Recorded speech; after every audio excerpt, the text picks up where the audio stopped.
Mandi sore. Oh, toilet. Airnya senang. Halo, nama saya Nabela Mutiara. Ini anak pertama saya, namanya Desya Mutiara Aklema. Umurnya baru 2 bulan. Bedong atau tidak? ASI atau susu formula? Yuk kita bongkar mitos-mitos seputar pengasuhan bayi dan anak. Anda sedang mendengarkan Sains Sekitar Kita. Sains Sekitar Kita. Produksi KBR dan The Conversation Indonesia.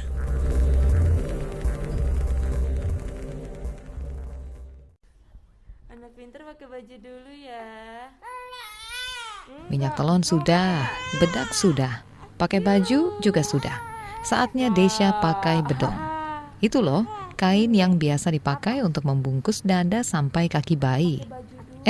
Tapi tunggu dulu. Coba dengarkan kata Dr. Sandra Fikawati, dosen Fakultas Kesehatan Masyarakat dari Universitas Indonesia. Untuk kenyamanan itu, si bayi itu ya biasanya kita bedong, terutama di awal-awal ya.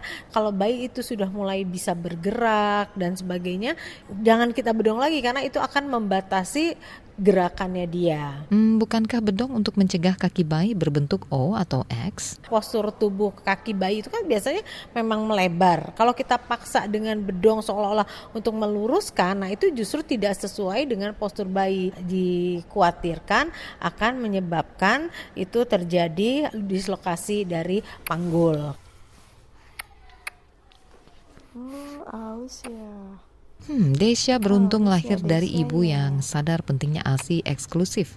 Menurut Kementerian Kesehatan, hanya 54% bayi di Indonesia menerima ASI eksklusif selama 6 bulan.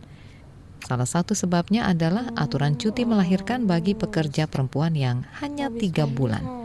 Padahal butuh setidaknya 6 bulan cuti supaya bisa memberi ASI eksklusif. Misalnya lahirnya prematur, diberikan ASI, itu juga ASInya akan menyesuaikan dengan umur bayinya tersebut. Kandungan gizi dari ASI itu paling cocok untuk si bayi tersebut. Kemudian juga dia mengandung berbagai zat kekebalan tubuh ya, antibodi yang membuat si bayi itu lebih tahan terhadap berbagai penyakit, terutama untuk pencegahan penyakit diare. Ibu menyusui tak perlu khawatir ASInya tidak cukup. Kata Dr. Sandra, ini yang bikin banyak ibu stop ASI di tengah jalan dan berpaling ke susu formula. Riset menyebut asupan gizi ibu menyusui ternyata jauh berkurang jika dibandingkan saat kehamilan. Padahal menyusui butuh tenaga yang besar. ASI itu ada 2 untuk menyusui itu, produksi ASI dan pengeluaran ASI. Dari segi produksinya otomatis energi ya, protein ibunya harus makan banyak ya, dan kemudian juga pasti di dalam nanti ada vitamin dan mineral. Tapi untuk pengeluarannya, untuk memperlancar itu serat kan. Nah, serat itu dari sayur-sayuran dan buah-buahan. Saya kan nggak mau gemuk gitu, jadi seharusnya justru makan di situ yang paling enak, karena dengan kita makan tapi tetap kita bisa memberikan ASI. Jadi keluar kan makanan yang kita makan, jadi makannya juga enak tapi tetap badannya bisa langsing. Dikit lagi udah selesai. Kelihatannya Desya sudah kenyang minum ASI. Kapan boleh makan? Sabar, kata Dr. Sandra. Setelah lulus ASI eksklusif, baru deh bisa mulai secara bertahap.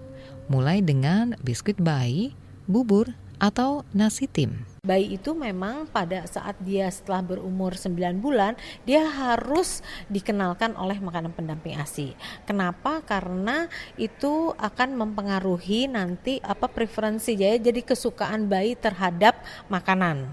Kalau dari awal sampai 9 bulan atau lebih dari 9 bulan dia hanya ASI saja, dia akan susah untuk kita kenalkan dengan makanan lain karena seolah-olah dia sudah sangat nyaman dengan ASI. Tapi bukankah dulu bayi 6 bulan sudah makan pisang atau nasi yang dilumatkan? Tentu saja dia akan sangat berbahaya dan itu bisa menyebabkan kolik ya pada bayi, yang kolik yang sakit perut yang sangat gitu pada bayi, sehingga bayi biasanya rewel, nangis terus, yang tentunya juga akan berbahaya, yang bisa juga mengakibatkan pada kematian. Dr. Sandra meminta orang tua untuk terus meningkatkan pengetahuan soal gizi anak.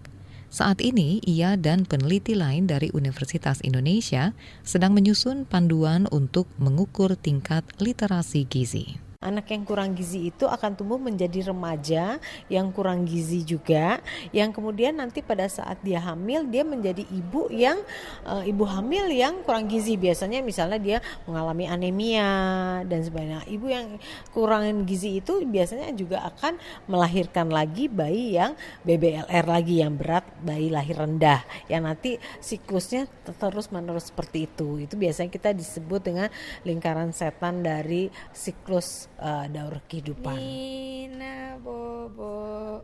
Shh, Desya sudah ngantuk. Sebentar lagi dia bobo. Sampai di sini saja sains sekitar kita kali ini. Sains sekitar kita. Sains sekitar kita. Produksi KBR dan The Conversation Indonesia.